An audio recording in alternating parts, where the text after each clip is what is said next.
What's your opinion of fake plants? Of fake plants, Yeah. they have a time and a place. Okay. You know, Yeah.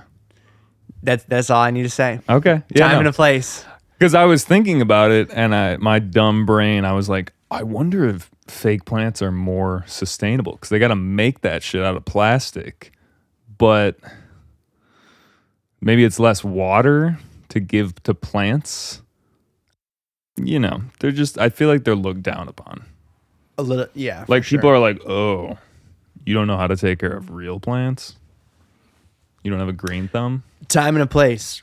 Like hotel lobbies, Yeah, check. Good. Fake plants. for sure. Business lobbies, check.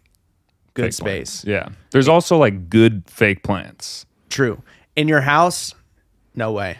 You got like, even if you don't have light, like you got to find some low light plants, like, or just don't have plants. Yeah, just don't have plants. Okay. Just have guitars on the wall instead. Yeah. You know? Yeah, you don't even have to play them. Yeah. Just have the guitars. All right, for sure. That was the first arse breaker. Arse Dude, breaker. arse breakers. The second one, also just another rando. Yeah. How do we feel about those shampoo and conditioner and also body wash combos? Definitely negative. That's a negative. It's a negative. Because that's not all dudes that think that. Like, Yeah. That's college. You know, you got to That's graduate. college. So you graduate to like slightly more inconvenient. You graduate to Head and Shoulders, hopefully. Okay. But you keep them separate. Yeah. But 2-in-1 I think is fine. 2-in-1 is fine. Yeah. But once you make it body wash also, Yeah, I think that's the line. it's like, bro, just buy soap. Yeah. Are you on that wave too? Yeah. No, I would, dude, I'm not a psychopath. I don't use everything in one. That would be like blending your food. You're like, yeah, Yeah. no, I'm eating a salad and a steak at the same time. Let's just put it in the food processor. Wait, so what do you use? What do you use on your luscious locks? What's the secret? The Jerry? secret is I honestly need to shower more, but like Natural grease, let baby. those natural oils permeate. Yeah. And but yeah, no, I just use some organic ingredient stuff. And then I also, if my head starts getting a little like funky, I just do straight up vinegar. Okay. To just like clean. Yeah. Makes your hair super soft. Smells like vinegar.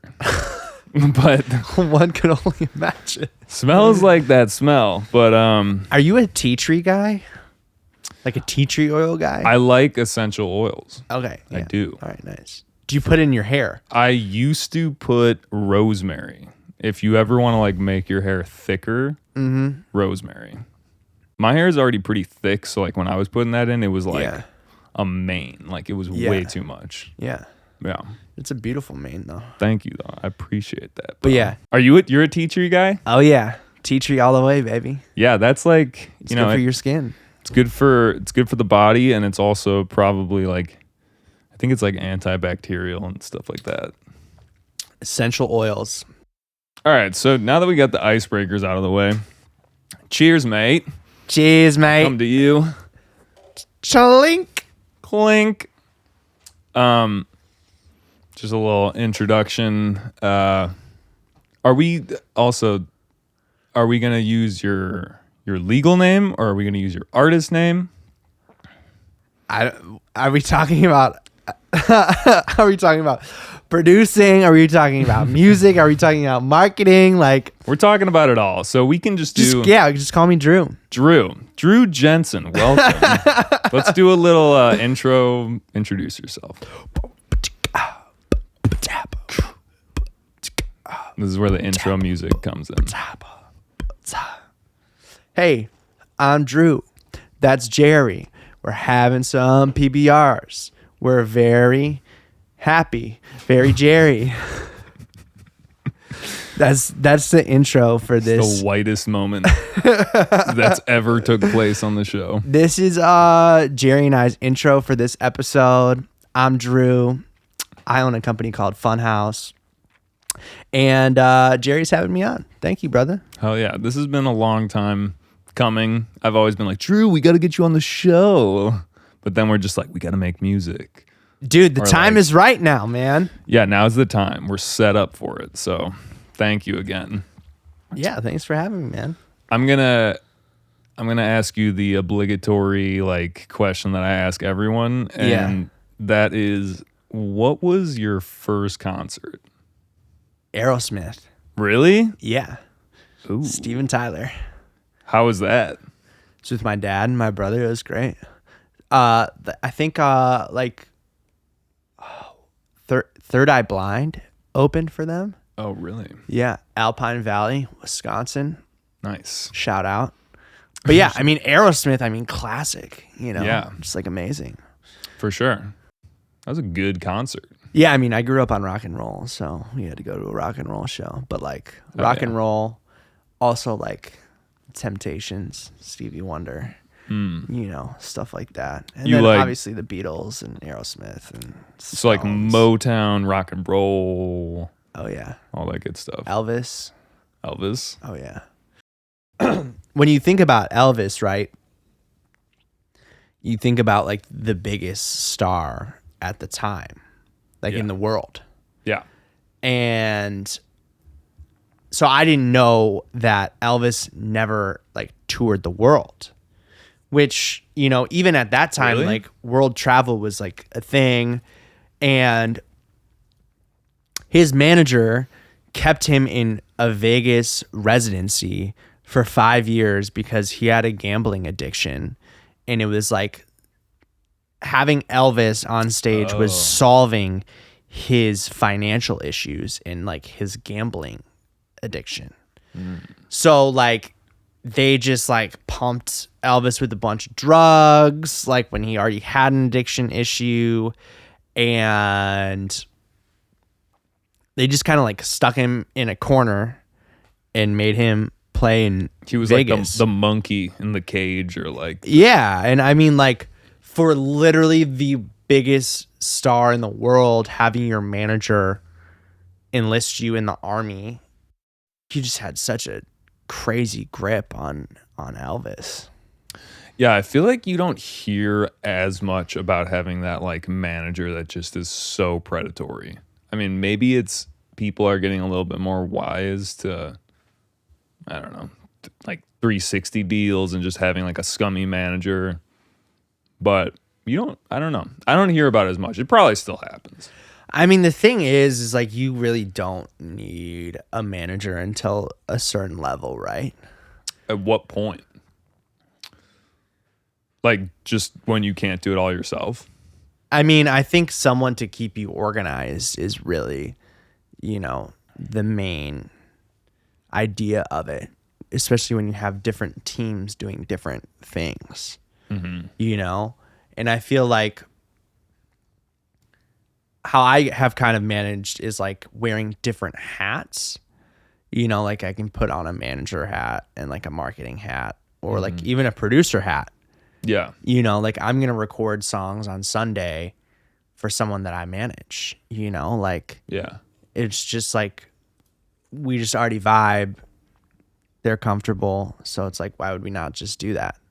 Yeah, for sure. And I feel like at a higher level, a manager is like picking out the producer and figuring out what tour to go on and like all that stuff.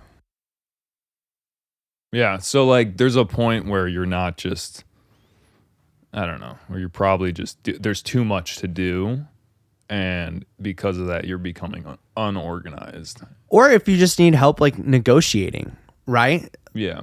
Like, I feel like a lot of people when they start in the music industry don't know their full worth and how to negotiate it. Oh, yeah.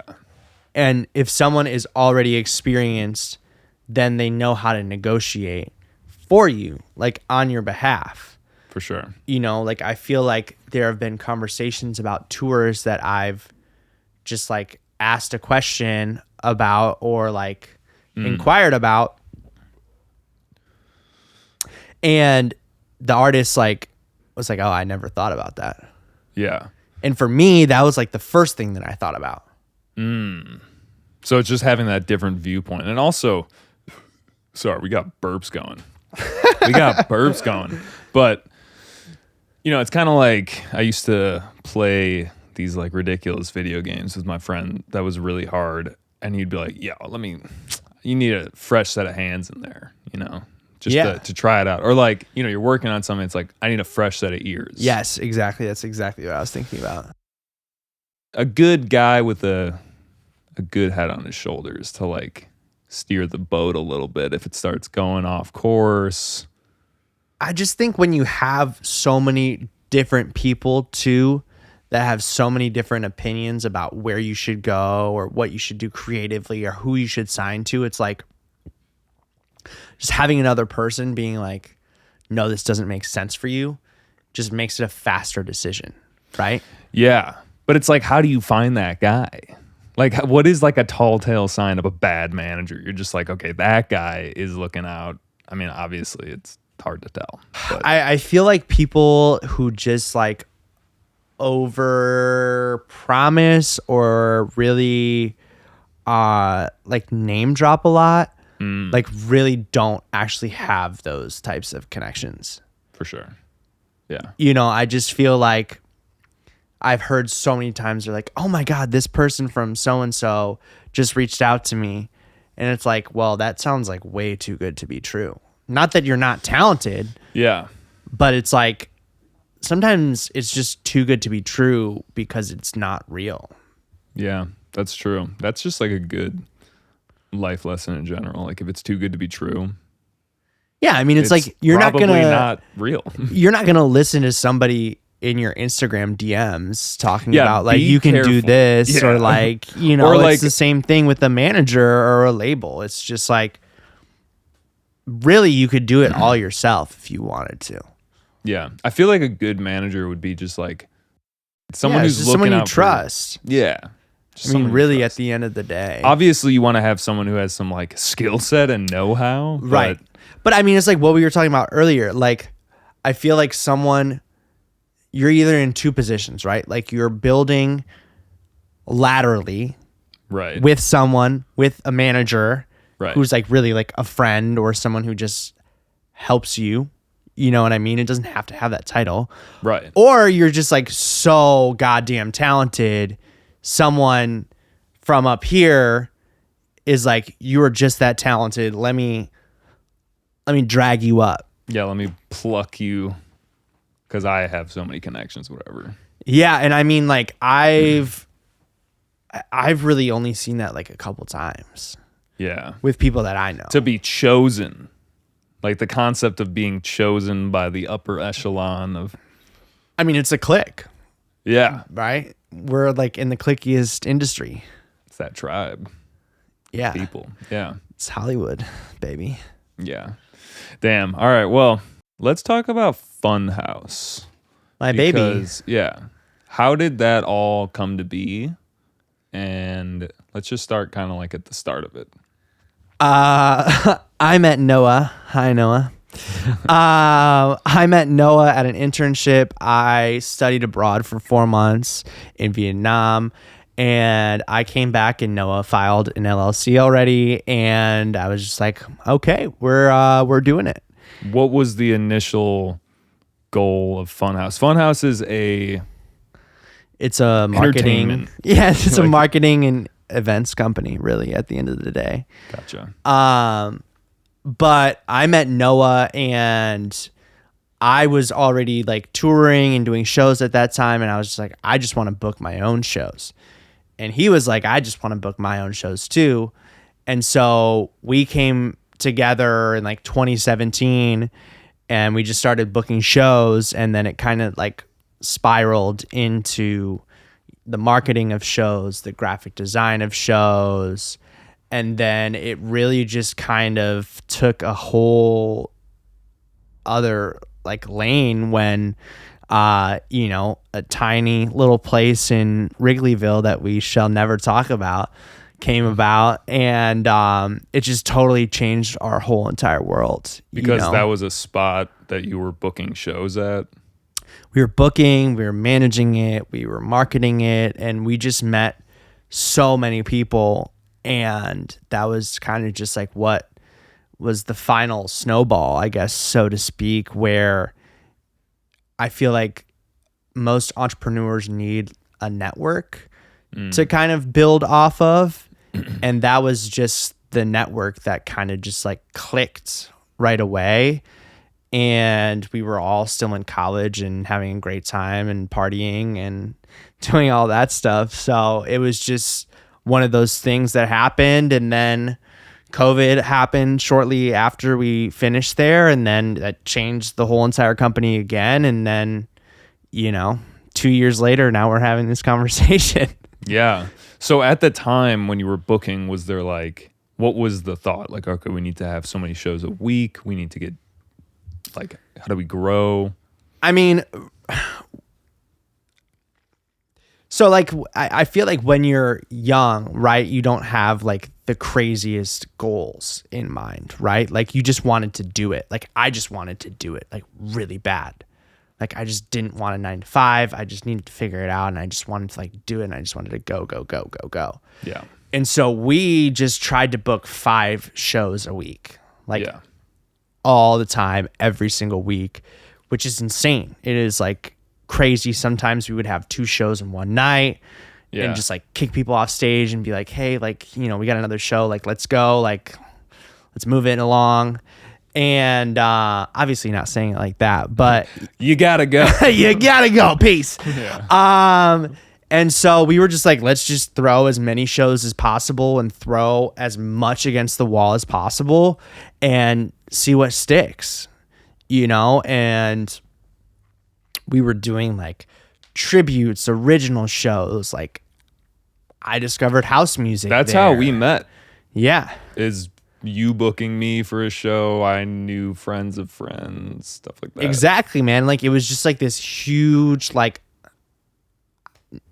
melting pot. I don't really want to use that word, but like it was just so many networks coming together because we tried to book everything. Yeah. We tried to book R&B, we tried to book rock, we tried to book house music. Like it was just insane, And I feel like we found a niche in like rock music and like R&B.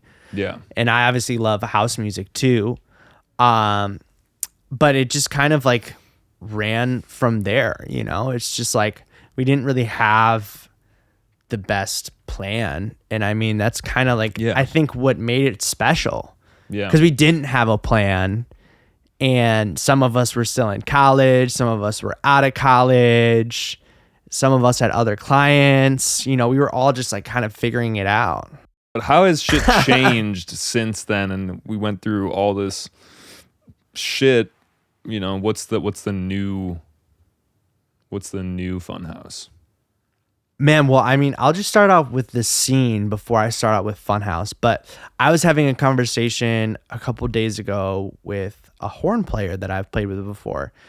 And I was like, man, like, I just don't feel like the scene feels like the same afterwards. Like, it feels like a little like disjointed in a way. Like, people before, I feel like would support each other no matter what.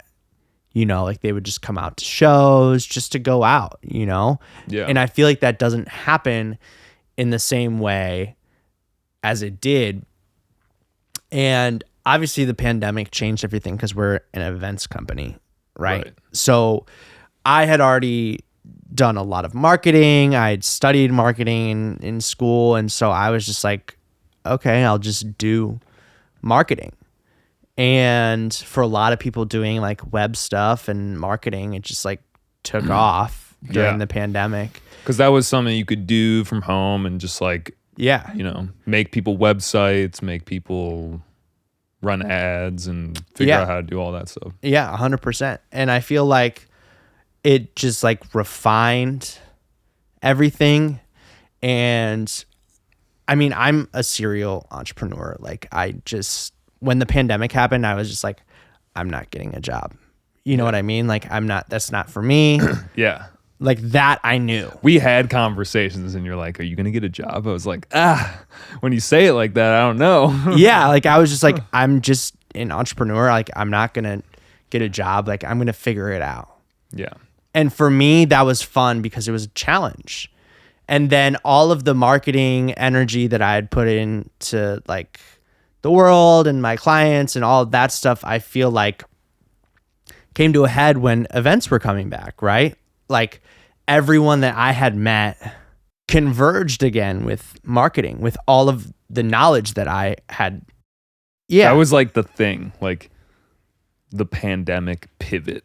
Like, how did people pivot to keep making money and work? Right. And I mean, for me, I don't think that it was a pivot because like I've been running ads on Facebook before anybody was running ads on Facebook. Like I was like running ads in 2012. That's 10 years ago. Yeah. And now it's like one of the most powerful advertising. I mean, it might have been pretty powerful back then too. It was so cheap back then. It was crazy. Like I've been running ads since 2012 for music. Yeah. Like that's how long I've been on the platform. So this is more of just an evolution, less of a pivot and more just like I'm just continuing to figure out. Totally. Sure. And I mean, I feel like it's like a lot of people that just like pop up. You know what I mean? Like I always use like G-Eazy as like an example, you know, like he just popped up out of nowhere as like a huge star. But like when you look at his career, he didn't come up out of nowhere. Like he was grinding 10 years beforehand. Mm-hmm. Like I saw him back in 2014 to 200 people. And that's not even like to be like, oh yeah, I saw him first, but like it takes so much time, you know what I mean? And always evolving. Yeah, I feel like it's really just about, you know, I hate saying the grind, but I mean, it really, about the grind. It really is. Like, yeah, if you don't put in the work, you're just not going to get it. What's the biggest show you guys have booked through Funhouse? I think the highest selling show was actually a tribute show. And we did David Bowie versus Queen. Oh, yeah, it was one of the verses. Yeah. I did the Drake versus Kanye one. DJ set. Yeah, we can't say his name right now, but right. But yeah, that was one of the best shows. I think just honestly because of the marketing. Mm. Like if you looked at the flyer, they were like the caricatures of Freddie Mercury and David Bowie on the flyer. Mm. Bright colors, plain white background, super clean. Also, that's something people like your average everyday individual. It doesn't have to be some niche shit. Yeah, it's not super niche, which I think is also obviously why it did well. Yeah. But I mean, that's just a testament to, I mean, that show sold out because of Facebook ads. I mean, yeah, really, I mean, that's what it was. Because once something starts rolling in the algorithm and you pump it, it just keeps going. Yeah. And we can talk a little bit about like etiquette. On social? Social, not like, oh, like don't post a picture of like your guns or something like I don't know. I mean, you can do whatever the fuck you want. That's not even the worst thing you can do. Yeah. Or bad, maybe. I don't even know. But what I'm saying is like it's just about getting that algorithm. That's what people are always talking about. It's like you got to be on, you got to be posting so much for it to start working for you. But same thing with shows and stuff because, you know, it's different to just promote, like you're an artist and you want to have people see your content or your new music or whatever. Well, I think it's interesting what you kind of brought up because I feel like so many artists think about just their name as the marketing, right? But it's like if I didn't know you and you're DJing and your name was the only thing on the event, it's like, I don't know what you DJ. Mm. Like, how are you giving it context? You know, like what kind of music? Like, what's the vibe? Yeah. You know, like, how are you selling that to somebody? Maybe if we like, okay, so I'm playing a show and I'm going to be playing house music under my Just Jerry. Yeah, some Boots and Cats. And that's the show name. No. But like you go into Facebook, you already have a flyer. Yeah. You know, you post a flyer of a show. The etiquette that I've heard is that you also post a picture of your face or something that you're doing. Totally. Because it's just going to get more attention if there's a face in it. Yeah, we're human beings, right? Yeah. I mean, if you think about it in that sense, it's way more personal. Right. I mean, that's why people are gravitating towards it. You know, I feel like some of the best shows that we've done when we've done the promo videos that are like 15 or 30 seconds and they have a feeling to them. Like you watch it and you feel something. Like you pick up on the vibe, whether it's like the lighting or whoever's in it. Like that's what sells somebody with like a promo video, right? And like if you were DJing in this room with all the lights off and like just like your vibe lights, like strobing or whatever, like that would make someone feel something rather than having all the lights on, right? Yeah. Right. That makes sense. So just like create a vibe. Create a vibe, but tell someone how they're going to feel. You know what I mean? Like I feel like there are some Chicago DJs that just do it so well. Like you just know how you're going to feel by their like promo pictures or like the flyers that they put together. Yeah. You know, like they're just like either they're like really trippy, like I mean like Tango Funk, if you've seen that like showcase. I feel like just does it Quick so plug. well. Yeah, shout Is out that Tango Funk. Is that an artist or it's a showcase of different artists? Geo Sands is the DJ that puts that show on and he moves it between different venues. And I mean it's just like exactly what you think it is. Like it's just like tropical like house music. You know? And like I feel like so many DJ flyers like now actually put the type of music that is on the flyer that they're gonna spin. That's such a simple idea, right? Yeah, it's really simple, but I guess it just is so obvious that it's like, yeah, I mean, some people like, this is like me. Like, I'm going to make something really cool and it's going to be kind of vague almost, but it's going to be like, you got to get into it. Like it's, I mean, you know I what think that's cool too. Like that's making you feel something. Yeah. Because like, that's more of like the mystery. There's like element to it, right? Yeah, there's just a finesse to it though, because you can do it and be so mysterious that it just doesn't click. You're just like, what is this guy doing? Right. Gotta like think about how someone's gonna perceive it, right? It's not always about what you think is dope, because how I put together like ads and content is I let Meta, Facebook, tell me what will do better. I test stuff out. Yeah.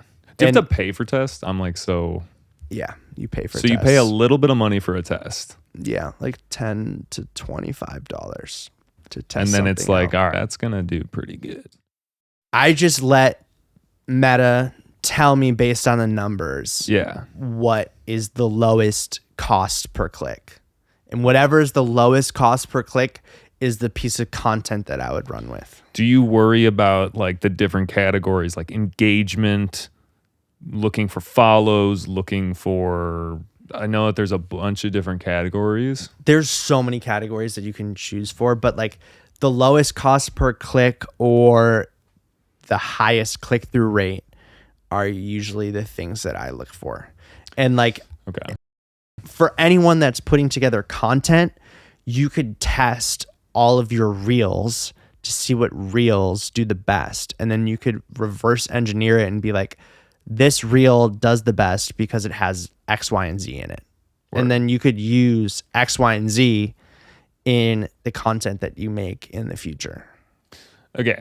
And you said click through. I'm an invalid. I don't even know what I'm doing. Okay.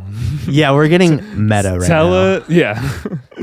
to the just random person who doesn't even care about this but might find it interesting. Cuz like honestly, until you get into it, you don't even know Right. these things. But like so you said click through, and then you Click-through also rate. said click Cost per click. cost per click. So what is the difference between those? So if I was like making a video linking to my Spotify account, right? I had like a music video going to my Spotify or YouTube or whatever. The cost per click is how much it costs for someone to click on your ad and go to the other platform, to go to YouTube, to go to Spotify, whatever. A click-through rate is basically out of 100 people, what is the percentage that are going to leave Instagram or Facebook and go to another platform? And usually the percentage out of 100 is like hopefully more than 1%. So for every 100th person, you would get one or two that would leave the platform and go to hopefully complete your stream. Okay. Thank you for clarifying. I am now curious if, it's different if you're making the content yourself, but like there are ever situations where you get something and you're just like you can pay a lot of money to make this do well, but you might just be better off paying money to make a new video or something. Like you ever get something that you're like, oh, well, this would be way easier. I mean, at some point in time, like you just need to cut your losses, right? Yeah. If something just isn't performing well, just move on. That's true. So how long are you running an ad for? It depends on the budget. Yeah, it just depends how much you put into it. Yeah. Because if you're using like $25 or $50, like you could get a week out of it. You know, but if you're putting in more than that, then you just like are able to stretch it out longer. Is there a minimum, like $25 or something, or is it like you could put like 3 cents into like? I don't think you can put less than $5. Okay. I think, but I mean, I wouldn't even put less than $10 into Facebook because it just doesn't make any sense. Word. Okay. Interesting. This is some sauce I'm not that aware of. How much do you rely on just like natural growth after? Like, do you feel like I wanted to talk to you about pay to play. And this is kind of the same idea because if you're, let's say, a DJ or whatever, an act trying to play more shows, if you get more people on you, viewing you, there's more opportunity to potentially book a show, whatever, the higher numbers you have, people care about that stuff. So do you feel like in the start, it's worth doing that pay? Or, I mean, I guess you paying for followers and views online? Not followers, but just like paying to advertise and give it that boost to get a little bit of like something going. I feel like it's essential. Like, how are you going to compete with everybody else that also wants to do the same thing? You like have to. Yeah, no, I know. It's almost naive. I think you have to. Yeah. Like, I really genuinely think that to get in front of the people that you need to, I just think it's essential. And it depends what you're trying to do too. Right. If you're just doing it for a hobby and just doing it for fun, then like, that's cool. You don't, like, that's amazing. But if you're trying to do it, like, you should have a job and put your money from the job into your craft. Yeah. It doesn't even have to be ads though. Like, you could put money into your equipment. For sure. You know what I mean? Like, I'm more about that too. I'm like, I can have this tool that I can use to now like up my game. Right. I mean, like, that could be the thing too. Cause like maybe you just need to sound better. Yeah. You know what I mean? Like, sometimes it might not make sense to do that because you might not even be good enough. That's true.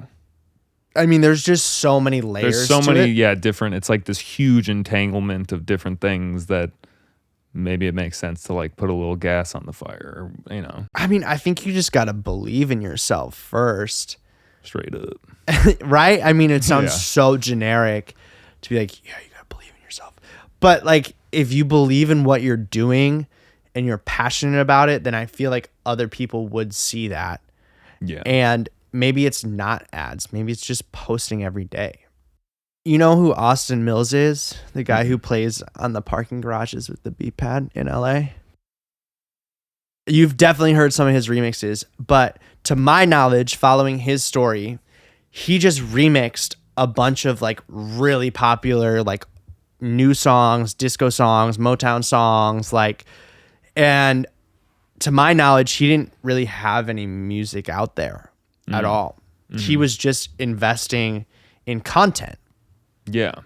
Right. And that's what made him pop, because everyone started to use his sounds on Reels, and then he started getting festival slots like that. Dude, it's so wild. The sounds thing is such a new thing. You can remix this guy's video because it has this sound. And I mean, his journey is something that just happened so fast over the pandemic. But if you think about it, people want to hear things that they already know. what about the like, just we're gonna like pitch this down song? Like, Oh yeah, but that's like Joe K, like with Selection. and yeah, it's the He same- does people slowed know. he does slowed edits. Yeah. They're gnarly. Right. You know what I mean? But then he also just picks like crazy R&B music. That's what I'm thinking, like more and more it is. It's all about being like a selector of good content. Yeah. It doesn't have to be content. I mean, that word is really just funny to me. But like when I was like really trying to push the envelope with like content and stuff like that, I was just making different remixes on like different things to sample, or, you know, like just things that people would already know. So it's a lower barrier to entry to meet people where their musical knowledge is. Because I feel like as producers, we want something to be beautiful and new and like super lush, but there are only certain types of brains that can understand what is happening with the hi-hats. Right. And what's yeah, it's like, happening. dude, those are fucking quintuplet, like Right. polyrhythms. Right. And it's just like, I feel like there are people in like dubstep and like that genre that are like normal listeners that like get that stuff. Sure. But like people who like house music or like lo-fi hip hop or like even just instrumentals in general, like they can't tell the difference at all. For sure. If you bet on yourself, like you just bet on yourself. This is some like Gary V right now. Like, Yeah, I mean, for It real, is, but yeah. like, how can you fail if you bet on yourself? I mean, seriously. And then if nothing happens, then you just invested in yourself. You put time into yourself and you put money into yourself. Like, honestly, nothing bad can happen from that. I mean, unless you're doing harm or something to yourself. I don't know. But like, right. you know what I mean? It's like you're trying to better yourself. That's Yeah. it. Yeah. You got to be like the guy in your corner Right. if you don't have one. Yeah. Well, I feel like a lot of people don't have one. Yeah. And then when you start to like make cool shit, then everyone wants to try to be in your corner. But then you just know the real people that were already there before everybody else showed up. But I guess to continue on just the different nuances of like, also something I just wanted to add is like, just put yourself out there. That's something I've struggled with, where it's like, even if it's not that good, it might resonate with someone. I mean, I feel like a great example of that is like what we did with Lounge Love. You know, like I thought that song was good. Right. You know what I mean? Like, I didn't think that was the best song on Yeah. that EP. Like we were jamming to it. Yeah, like it's a good song, Yeah. but I didn't think that was going to be the one out of the four that did the best. Yeah, you never know. Yeah, and then I just have random people, even today, like last week I had a friend like totally out of the blue. Like I didn't show them the song. I didn't do anything. Yeah. And they just sent me the link. And Yeah. like I forget what they said, but I was just like Yeah, what? I was like, but why is it this one? You know what I mean? Because it's like everyone just has different taste. I believe in this theory that like you got to create some randomness and like putting yourself out there to whatever potential criticism, potential people being like, yo, I fuck with this. Like it just gives you feedback and you just got to do that. But I feel like everyone's trying to make something perfect. I know, that's me. Yeah. And it's just like, just drop it. Drop that shit. Yeah. I think for people like me who are a little bit more perfectionist, that it's like, oh, I can't put that out yet. Like, it's not ready. Right. I mean, you should still also gauge it with like, all right, we're going to try to make this the best it is. Right. Do your best. Right. Yeah. Definitely put This is like so put many some thought into your music for sure. But also know the things, know your tools. Know your advertisement tools and whatnot. Oh yeah, the other thing I was going to ask was to stay on this was like clips and reels. That's such a new thing, and that basically came from like TikTok, right? And now it's like on Instagram. And for people who are, because like for people who are trying to stay like current and relevant with these things, it's just always changing. But like, I'm saying like if you wanted to be at the like the tip of the spear, like the forward thinking side of it with social media, like you just got to hop on any new trend, right? Like you just got to be like, all right, like this is this new medium, like it's VR, let's fucking do it or some shit. Like yeah, I feel like like what's a good like what was the audio only platform? No, it was not Telegram. Oh, that Twitter bot, the audio only one. I don't know. Is it like sending voice messages and stuff? No, it was like live podcasting. I forget what it's called. Yeah. Because it just like it had such a short life. Right. Right?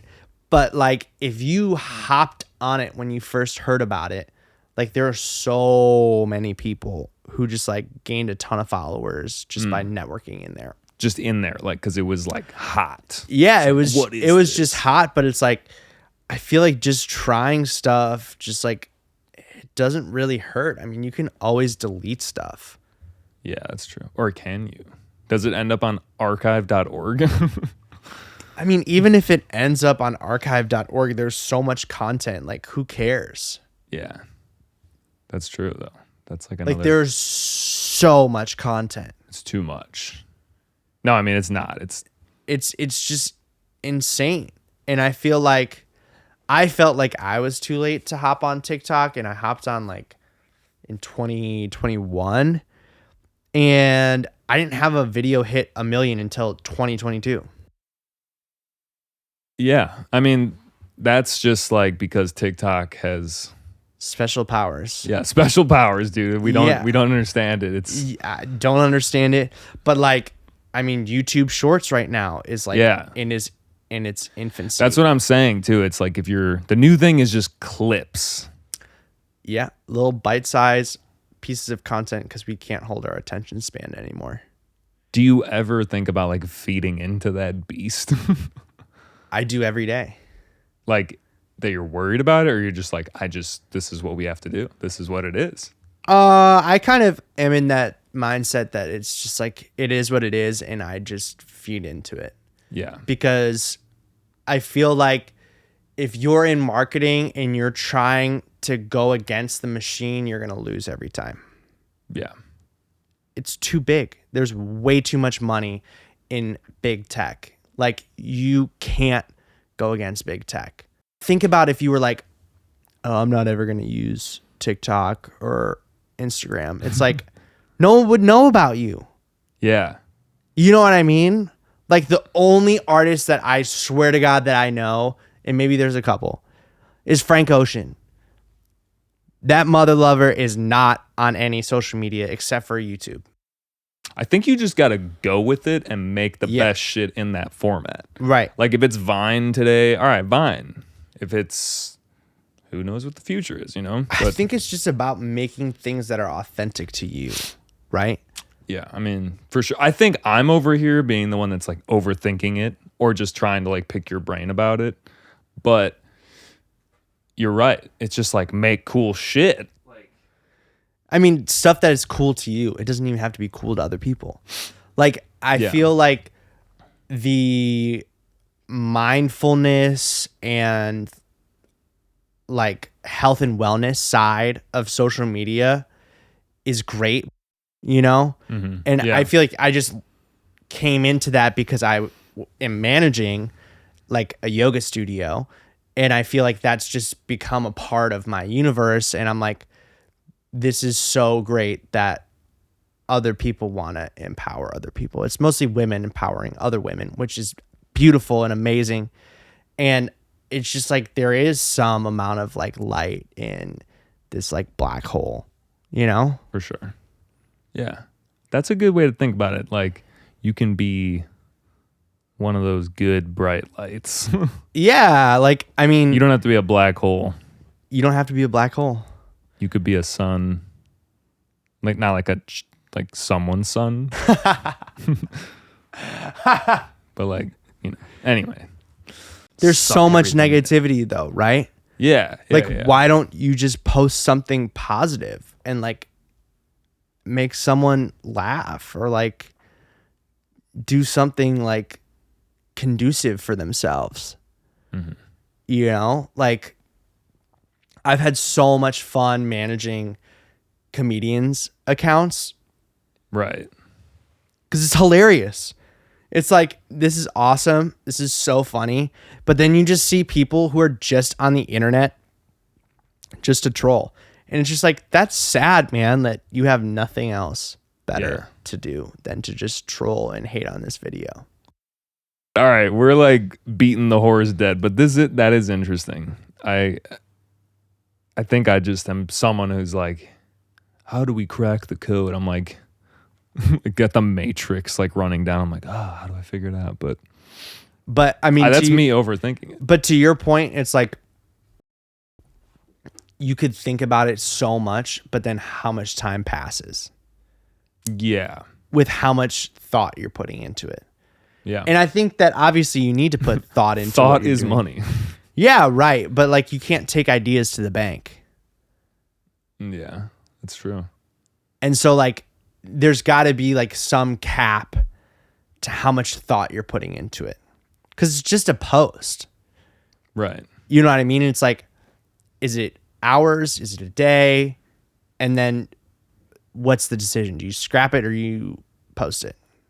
Well, so that makes me think about like someone who's making a masterpiece. I mean, maybe you don't think about your masterpiece as a masterpiece because you're just doing it. So let me ask you this question then. Do you create a masterpiece like where you're at, or do you create a masterpiece when you have like the audience? You know what I mean? I don't know. I mean, I think it just depends again. Like a lot of the, you know, like when you die as an artist, all your shit gets more valuable. And there's this Right. effect where it's like, Right. oh, it's a masterpiece because we can't get any more. Or like, you know, oh, no one knew about it, but he was so talented and we didn't know. And this was his masterpiece. So I don't know. It's kind of just a complicated thing, I think. Yeah, but you could always remake something. With non-destructive editing, anything is possible. Keep your files, kids. Back them up. Yeah, straight up. That's actually another thing that I was thinking about is with like me, it's like, what's the most secure platform right now? YouTube, I would say. Like that's, if you're going to put stuff out somewhere and, you know, what's going to have the longevity and you're not going to have to move shit around a lot, I would say YouTube. Right? Do you agree with that?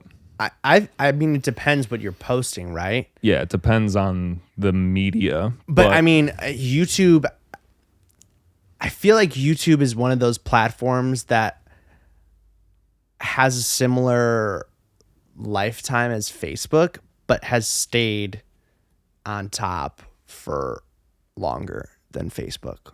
Do you know what I mean? the technocracy or whatever that word. It's like because it's Google, like yeah. But I get what you're saying. They've gone through different periods of like Being this hot. is the spot. Yeah. Okay, not really, but YouTube's always been hot. because it's so simple. It's like it's a video. It's not Yeah. like, oh, it's a reel. I mean, With the title. yeah, exactly. With It's the like title. you know what you're getting into. Facebook, it's like, oh shit, it's an ad, or it's what we were saying before about like saving your stuff. Right. I think YouTube is like a pretty universal thing right now. It's not going to stay that way forever, but yeah, I mean, I guess the ultimate is just keep your shit and then repost it. We've talked about this for a minute. I also wanted to get into a little bit different of a topic, which is you're also a wedding DJ. And you've been really busy lately because it's wedding season. It's about to be over, baby. Yeah, I'm sure you're happy about that. Oh, yeah. So my fun question is, has there ever been just like a super cringy moment at a wedding that you're like, oh my God, if that happened at my wedding, I would just not. I mean, obviously you're like the MC. With a guest or with like something that happened with like the band or me? It could be either. I'm just kind of curious about like weddings are this pressure cooker of a thing, and it's like, hopefully nothing goes wrong. Like, So I've only actually had one thing happen to me recently, actually. So, like sometimes I have multiple shows in one night. So I have to contract out sometimes. wedding DJs. Yeah. My contact bailed on me and then got a sub, which is good. Like that's what you like do in like this kind of situation. You get a sub. Yeah. Sub goes to the show. Oh boy, I'm like nervous. Sub goes to the show and apparently just has all of their gear just shut down. Like Serato shuts down, like the board stops working like while DJing. So like, like it goes from having music to like and just nothing. Just like dead silence. Yeah. And so like that happens like multiple times. Yeah. Like it goes up, it comes down. And I'm like getting live texts from like the people that I'm working with. Yeah. And I'm like not able to be there. Mm-hmm. So I'm like freaking out, Yeah. And then they're freaking out. And then ultimately he figures it out a little bit, gets like 15 minutes of music in. Yeah. And we ultimately have to refund the couple for that period in time, for like that hour set, basically. Yeah. And dude, just like that's literally the worst fear of everyone. Yeah. Like ever being a DJ. It's just like it's never happened to me before. And it happened to somebody else, and now it's like on me because like I hired him through someone else. So it's just like, man, like Yeah. not fun stuff. There's certain gigs where if it gets like fucked up, it's just like, it's just unfortunate. Oh yeah. Whatever. We'll get our money back. But a wedding? Yeah, it's kind of like This a once is in my a lifetime. special day. Yeah, like, it's kind of like a once in a lifetime thing. I feel like you could just bring a big boom box with like your As your backup? with like a phone, and you just play music. Like, Dude, that's what I was like thinking with like that dude. I was just like, why didn't you just plug your phone in? yeah. The speakers, was it the speakers or was it the DJ equipment? The DJ equipment. Yeah. Yeah. Well, you've also told me that you've like had your phone just plugged in as like a secondary just in case. Oh yeah, as a you know, backup. music. Yeah. You got to. But you're a pro. I mean, it's just like it's such a big event. Yeah. You can't like really take, it A lightly. risk. Yeah. Yeah, it just wouldn't make sense. Has anything happened that someone else fucked, or like just something awkward happened at the wedding that you're just like, oh shit, like Man, I mean, just like people being drunk. But I mean, Yeah. like, I just like am like, yeah. you're just You're, wasted. yeah, you're like a bartender. You're like, yeah, that's fun. It's just- Yeah, but it's like balancing like not being a dick and, you know, like you don't really know who you're talking to. Right. That could be like the brother of the groom. Exactly. Because I just like, I don't know. Yeah. You know, so I'm just like always trying to be respectful, you know? For sure. Professional. I get that. Professional. Yeah. What's the most played wedding song? Is it still Michael Jackson? Like, is it just September. oh, 100%. Yeah. Do you get on the mic? Oh, You're yeah. Like, what do you say? You're like, do you say their names? Like You're the like- couple's names? Yeah, you're like, oh yeah, for sure. This is the time when, I don't know. Oh yeah, I'll like make like a circle around them at the end of the night sometimes for like the last dance song. Oh yeah, dude. You're like, I love hopping on we the need mic. everyone on the dance floor to make, yeah. Oh, I guilt people on the microphone. What do you say? Oh, I mean, like last weekend I was like, you know, like ladies, give it up for yourselves, like because it was all ladies tearing up the dance floor as it usually is. And I was like, gentlemen, you guys are really lacking out here, you know? And they made like a bachelor playlist. So I was like, everybody who was on the bachelor trip, you guys got to come out on the dance floor. Like, I'll wait. Yeah. And I literally waited. I mean, like, seriously, I mean, it's like you have the mic, you have all the power. People don't want it to be dead silent, right? Yeah. But like, there are just things that you need to do, like, especially if people are like outside and like smoking and like just not dancing. It's like there are just things that you have to do to just get the people going. Get the people going. Wow. That's a lot of power. Have you also announce people's names, right? Because this is like, yeah. we've talked about this and I'm just like, that's my nightmare. I know. I don't like it either. I don't like the intros either. Like, so this is how do you say this guy's name? I mean, a lot of times, like, I'll just do just the first names because it makes me nervous. Yeah, you're very like calm, cool, collected, which you gotta be. You need to be. You Yeah. need to be.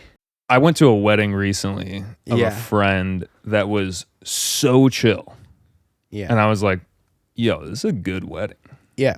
This is just a party, basically. Yeah. That's how it should be, right? I think so. Yeah. But I was also curious if you've been to a wedding where like this is the most like well done, like maybe there's a lot of money involved still, but it's just like tasteful. Is it the location? Yeah. The location's like, It's the location. yeah. The best one that I've done, there are two. And they're actually both not at venues. One was at their parents' house and they lived on the beach Nice. and they just had a beach wedding. That's so sick. Just Which was- walk out to the beach. Yeah, it was gnarly. Yeah. It was just like they had like a stone area and they just like had tables out and they had like their dinner spread. And then, Nice. you know, the band and I played on the beach. Really? Was Yeah. that a bitch to run cable to? Oh yeah, it was awful. Like you're like, where's the cable? It's buried in the sand. It was awful, man. I mean, I ran like 500 feet up to the house and then 300 feet to a generator. Dude. It Oh was my gnarly. God. And you're like, don't get sand in my equipment. There was sand everywhere. Oh my God. It was unavoidable. But I mean, dude, it was just so much fun. Like, Yeah. it was just amazing. And then the other one was awesome because it was also in someone's backyard, but they took everything out of their garage. They made their garage into a bar and they didn't have anything traditional at all. They had the ceremony and they had no events after it. They had no first dances. They had no speeches. They had nothing. They literally got married and they had me play for like 6 hours. Damn. And they just drank and they pulled up a food truck in the driveway and people just went up to the food truck and just got food. Nice. See, that's like how I want to do it. It was just so chill because they just didn't care. Yeah. They already had a kid together. Yeah. You know, it's like they just had all their friends in one spot and that's it.